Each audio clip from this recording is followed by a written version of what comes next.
قریش کو یقین ہے کہ چاند کے 2 ٹکڑے ہونے کا واقعہ حقیقی نہیں، بلکہ رسول اللہ نے ان پر جادو کر دیا تھا، جس وجہ سے انہیں ایسا نظر آیا۔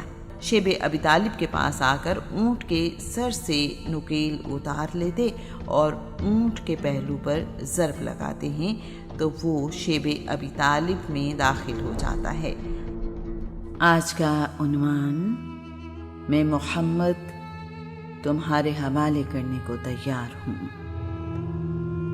بنی ہاشم کو شیب کی سختیاں اٹھاتے ہوئے 1 سال گزرا، پھر دوسرا اور اب تیسرا سال بھی گزر گیا ہے۔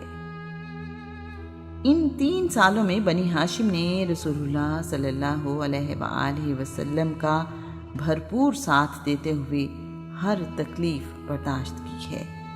مکہ میں جو لوگ اس معاہدے کے لکھے جانے کے مخالف تھے، انہیں اب زیادہ تکلیف محسوس ہونے لگی کہ یہ سراسر ظلم اور زیادتی ہے۔ قریشی مکہ کے بعض لوگوں نے گزرے ہوئے 3 سالوں میں یہ کوشش کی ہے کہ بنی ہاشم کا سوشل بائیکاٹ ختم کروایا جا سکے۔ قریش اس کے لیے 2 ہی صورتوں میں تیار ہوتے ہیں: محمد کو ہمارے حوالے کر دو، ہم اس کے ساتھ جو چاہیں سلوک کریں، یا محمد نئے دین سے لا تعلقی اور آئندہ اس کی تبلیغ نہ کرنے کا اعلان کرے۔ یہ شرطیں نہ تو رسول اللہ کو منظور ہیں، نہ ہی بنی ہاشم کو۔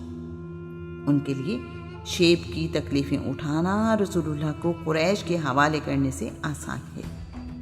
ہشام بن عمرو ایک دن زبیر بن ابو امیہ مخزومی کے پاس آیا ہے۔ دونوں شروع دن سے ہی بنی ہاشم کے سوشل بائیکاٹ کے خلاف ہیں۔ زبیر بن ابو امیہ رسول اللہ کی پھوپھی عاتکہ بنت عبد المطلب کا بیٹا ہے۔ ہشام نے زبیر سے کہا ہے، کیا تم یہ برداشت کرتے ہو کہ تمہارے بچے تو خوب کھا پی کر سوئیں، تم اپنی زندگی سکون سے گزارو، جبکہ تمہارے ماموں اور ان کے بچے کھانے کے لیے ترسیں؟ کیا یہ کسی طرح بھی مناسب ہے؟ زبیر جواباً کہہ رہا ہے، میں اکیلا اس معاملے میں کیا کر سکتا ہوں؟ اگر کوئی دوسرا میرے ساتھ ہو تو میں قریش کا لکھا ہوا معاہدہ پھاڑ ڈالوں۔ ہشام اسے بتا رہا ہے۔ ایک اور آدمی تو موجود ہے؟ زبیر پوچھ رہا ہے۔ وہ کون ہے؟ ہشام کہہ رہا ہے، وہ دوسرا آدمی میں ہوں۔ اس پر زبیر بن ابو امیہ نے کہا ہے، تو پھر تیسرا تلاش کرو۔ ہشام اب مطعم بن عدی بن نوفل کے پاس آیا ہے۔ ہشام نے رشتہ داری کا حوالہ دے کر مطعم کو ملامت کرنا شروع کر دیا ہے۔ مطعم بن عدی نے کہا ہے، اس صورتحال میں تمام قریشی قبیلوں کے سامنے میں اکیلا کیا کر سکتا ہوں؟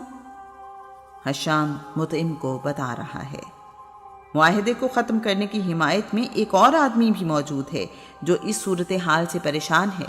مطعم نے پوچھا ہے، وہ دوسرا کون ہے؟ ہشام نے بتایا ہے، وہ دوسرا شخص میں ہوں۔ مطعم بن عدی کہہ رہا ہے، پھر تیسرا بھی تلاش کرو۔ ہشام نے مطعم کو بتایا ہے، میں تیسرا شخص بھی تلاش کر چکا ہوں۔ مطعم نے پوچھا، وہ کون ہے؟ ہشام نے کہا، وہ تیسرا زبیر بن ابو امیہ ہے۔ مطعم ہشام سے کہہ رہا ہے، اب چوتھا آدمی تلاش کرو۔ ہشام نے مکہ میں بنی ہاشم کے لیے نرم گوشہ رکھنے والے لوگوں پر غور کیا اور ابو البختری کے پاس چلا آیا ہے۔ اسے بھی وہی گفتگو ہوئی ہے جو مطعم بن عدی سے ہوئی۔ ابو البختری پوچھ رہا ہے، بھلا کوئی اور بھی اس خیال کا حامی ہے؟ ہشام نے اسے بتایا ہے، زبیر بن ابو امیہ، مطعم بن عدی اور میں۔ ابو البختری نے ہشام کو مشورہ دیا ہے، 5واں آدمی بھی ڈھونڈو۔ اس کوشش میں کہ بنی ہاشم کے خلاف سوشل بائیکاٹ ختم ہو، ہشام اب زمعہ بن اسود بن مطلب بن اسد کے پاس آیا ہے۔ اسے بھی رشتہ داری یاد دلاتے ہوئے بنی ہاشم پر ہونے والے ظلم کے خلاف مدد دینے کے لیے کہا ہے۔ زمعہ بن اسود کا سوال بھی وہی ہے، اس بات کا کوئی اور بھی حامی ہے؟ ہشام نے سب کے نام گنوائے ہیں۔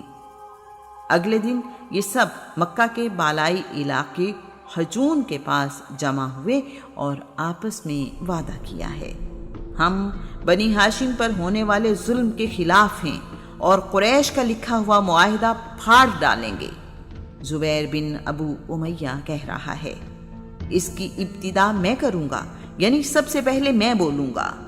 ایک طرف یہ لوگ اگلے دن کے لیے منصوبہ بندی کر رہے ہیں تو دوسری طرف شیب میں رسول اللہ ابی طالب سے کہہ رہے ہیں، چچا جان، جو معاہدہ قریش نے ہمارے خلاف لکھ کر کعبہ میں لٹکایا تھا اس کو دیمک نے چاٹ لیا ہے۔ اس معاہدے پر اللہ کے نام کے سوا اب کچھ باقی نہیں رہا۔ ابی طالب رسول اللہ سے پوچھ رہے ہیں، بیٹا ہمارے پاس تو کوئی آتا جاتا نہیں، یہ بات تمہیں کس نے بتائی ہے؟ رسول اللہ بتا رہے ہیں، چچا یہ بات مجھے اللہ کریم نے بتائی ہے۔ ابی طالب رسول اللہ کا جواب سن کر مسکراتے ہوئے بغیر کوئی لمحہ ضائع کیے کعبہ کی طرف چل پڑے ہیں۔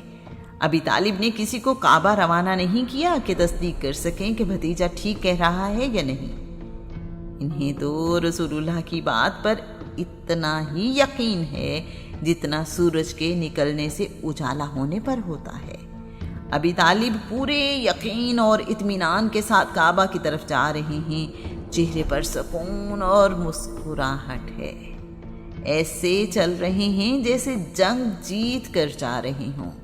ابی طالب کعبہ پہنچے تو یہاں ایک بحث جاری ہے۔ زبیر بن ابو امیہ کہہ رہا ہے، مکہ والو، کیا یہ انصاف ہے کہ ہم تو کھائیں پئیں، کپڑے پہنیں، تجارت کریں اور بنی ہاشم برباد ہوں؟ ان کے بچے بھوک اور پیاس سے تڑپیں، ان کے ہاتھ سامان تجارت بیچا جائے، نہ ہی ان سے خریدا جائے۔ خدا کی قسم میں اس وقت تک چین سے نہیں بیٹھوں گا جب تک یہ معاہدہ پھاڑ نہ ڈالوں۔ ابو جہل بھی وہیں موجود ہے، زبیر کی بات کے جواب میں کہہ رہا ہے، تم غلط کہتے ہو، خدا کی قسم اس معاہدے کو کوئی نہیں پھاڑ سکتا۔ اس پر زمعہ بن اسود کہہ رہا ہے، ابن ہشام، زبیر نہیں تم غلط کہتے ہو، ہم اس وقت بھی خلاف تھے جب یہ معاہدہ لکھا گیا تھا۔ ابو البختری اس بحث میں حصہ لیتے ہوئے کہہ رہا ہے، زمعہ ٹھیک کہہ رہا ہے، اس معاہدے میں جو کچھ لکھا گیا ہے نہ ہم اس کے حامی ہیں اور نہ اسے مزید ماننے کے لیے تیار ہیں۔ مطعم بن عدی کہہ رہا ہے، تم دونوں ٹھیک کہہ رہے ہو، جو کوئی تمہاری بات کے خلاف کہہ رہا ہے وہ غلط ہے، ہم اس معاہدے اور اس میں لکھی ہوئی عبارت سے بری الذمہ ہیں۔ ہشام بن عمر بھی ان کی حمایت میں بول رہا ہے۔ ابو جہل ایک جہاں دیدہ آدمی ہے، سارا معاملہ سمجھتے ہوئے کہہ رہا ہے، اچھا تو یہ بات رات کی تاریکی میں طے کر لی گئی ہے، اس کا مشورہ یہاں نہیں ہو رہا بلکہ کہیں اور ہو چکا ہے۔ ابی طالب سب کو مخاطب کرتے ہوئے کہہ رہے ہیں، میں محمد کو تمہارے حوالے کرنے کو تیار ہوں۔ یہ سن کر سب پر سناٹا چھا گیا ہے۔ بنی ہاشم کی حمایت کرنے والوں کے چہرے اتر گئے اور قریشی سرداروں کی آنکھوں میں چمک واضح نظر آ رہی ہے۔ قریشی سردار ایک دوسرے سے کہہ رہے ہیں، آخرکار بنی ہاشم کی ہمت جواب دے ہی گئی، لیکن 3 سال بعد اگر یہ لوگ پہلے ہی ہماری بات مان جاتے تو اتنی تکلیفیں نہ اٹھاتے۔ خیر، ہم تو کامیاب ہو ہی گئے ہیں، اب ہم محمد کے ساتھ جو چاہیں گے سلوک کریں گے۔ ہمارے خداؤں لات، منات، عزا اور ہبل کو برا بھلا کہنے والا اب کوئی باقی نہیں رہے گا۔ جب محمد نہیں رہے گا تو اس کا دین کیسے باقی بچے گا؟ ابی طالب ان کی باتیں سن کر مسکراتے ہوئے کہہ رہے ہیں، اگر محمد کی بات غلط ثابت ہو جائے تو میں اسے تمہارے حوالے کرنے کو تیار ہوں۔ یہاں موجود لوگ ابی طالب کی بات غور سے سن کر پوچھ رہے ہیں، کون سی بات غلط ثابت ہو جائے تو آپ محمد کو ہمارے حوالے کر دیں گے؟ ابی طالب نے کہا ہے، محمد نے بتایا ہے کہ جو معاہدہ تم نے ہمارے خلاف لکھ کر کعبہ میں لٹکایا تھا اسے دیمک نے چاٹ لیا ہے، اس پر اللہ کے نام کے سوا کچھ باقی نہیں رہا۔ یہاں بیٹھے ہوئے لوگ کہہ رہے ہیں کہ ابی طالب نے بات تو انصاف والی کی ہے۔ متیم بن عدی کعبہ کے اندر گیا تو دیکھتا ہے معاہدہ دیمک چاٹ چکی ہے، صرف بِاسْمِکَ اللہم باقی ہے۔ اس طرح ظلم والا بائیکاٹ 3 سال بعد 10 نبوی میں ختم ہو گیا ہے۔ بنی ہاشم نے رسول اللہ کی حفاظت کا وعدہ پورا کیا اور کسی بھی حال میں انہیں اکیلا نہیں چھوڑا۔ رسول اللہ اور بنی ہاشم مکہ میں اپنے گھر واپس آ گئے ہیں۔ بنی ہاشم شیب سے نکلے ہیں تو ان سب کا برا حال ہے، سب کے رنگ جل کر سیاہ ہو چکے اور جسم کی ہڈیاں باہر نکل آئی ہیں۔ دوسری طرف معاہدہ تحریر کرنے والے منصور بن اکرمہ بن ہاشم کا بازو سوکھ کر ناکارہ ہو گیا ہے۔ قریش اسے جادو قرار دے رہے ہیں۔ اللہ کریم قرآن پاک میں ارشاد فرماتا ہے، یہ لوگ اگر کوئی نشانی دیکھتے ہیں تو اس پر غور کرنے کی بجائے کہتے ہیں یہ تو بہت ہی زبردست جادو ہے۔ شیب سے واپس آ کر ابی طالب بیماری سے اٹھ نہیں سکے اور تقریباً 8 مہینے بعد شعبان 10 نبوی کو وفات پا گئے ہیں۔